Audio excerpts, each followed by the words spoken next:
আসসালামু আলাইকুম বন্ধুরা।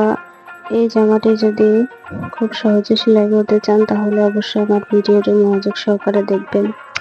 তো আমি এখানে সামনের পার্টটা আগে সেলাই করে নেব। তার জন্য কাপড়টিকে মাঝখানে ধরে আমি মাঝখানে থেকে অর্ধেক অংশটি আগে কুচি লাগিয়ে নেব, যাতে উভয় দিকের কুচি সমানভাবে পড়ে।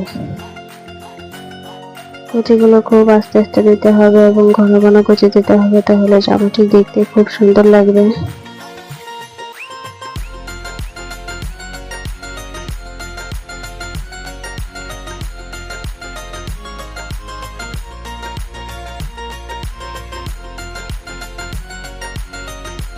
এখন আমি অপর সাইডে ধরে বাকি কুচিটা করে দিয়ে নেব।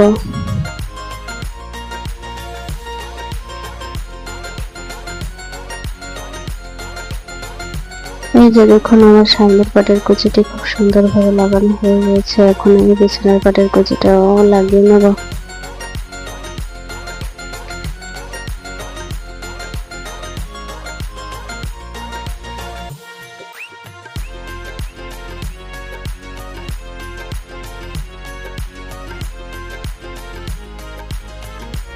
এটা হলো হাতার কাপড়। আমি হাতার কাপড়টা কাটিং করেছিলাম না, তো আমি এখন কাটিং করে নিচ্ছি। আপনারা আপনাদের পছন্দ মতো হাতাটা কাটিং করে নেবেন।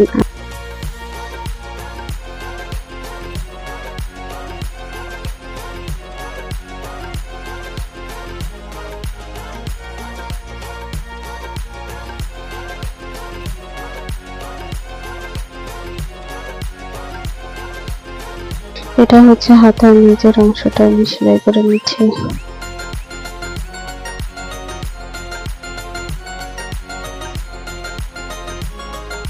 এখন আমি সামনে এবং পিছনে দুইটা পার্ট জয়েন করে নেব।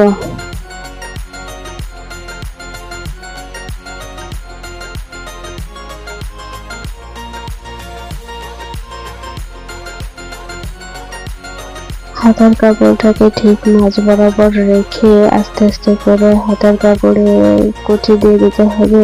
তলের অংশটা খুব টান টান রাখতে হবে এবং শুধু হাতার কাপড়ে আস্তে আস্তে করে কুচি দিয়ে দিতে হবে।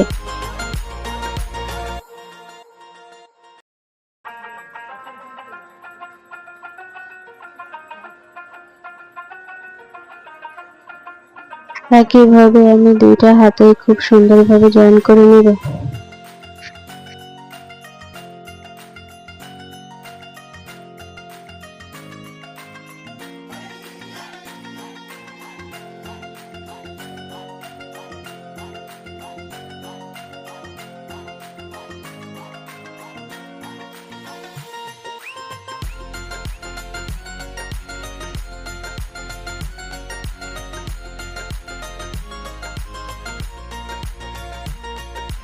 এই কাপড়টা আমি কেটে নিয়েছি গলা সেলাই করার জন্য। তো আমি এখন গলাটি সেলাই করে নেব। পিছনের অংশে আমি একটি হুকের ঘাট সেলাই করেছি, তো এটা আমি ভিডিওতে দেখানো হয়নি। আপনারা যদি কেউ হুকের ঘাট সেলাই না করতে পারেন তাহলে আমাকে কমেন্টে জানাবেন, আমি আপনাদের খুব সহজে হুকের ঘাট সেলাই করে দেখাবো।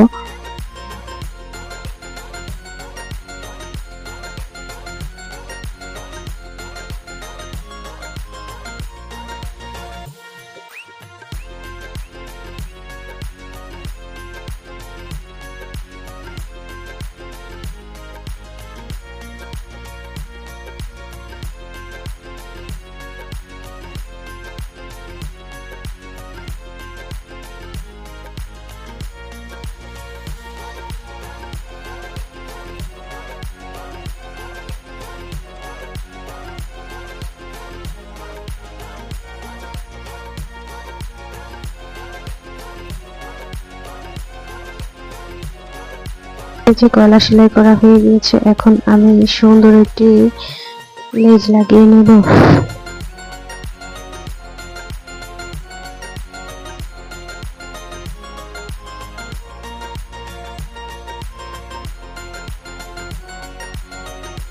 তো আমার জামার কাজ কিন্তু প্রায় শেষ। এখন আমি দুই সাইডের কাপড় একসাথে জয়েন করে নেব এবং নিচের কাপড়টি হালকা ভাঁজ দিয়ে সেলাই করে নেব। এই যে দেখুন আমার জামার ফাইনাল লুক কেমন হয়েছে, সবাই অবশ্যই কমেন্টে জানাবেন এবং ভিডিওটি ভালো লাগলে একটি লাইক কমেন্ট করে যাবেন।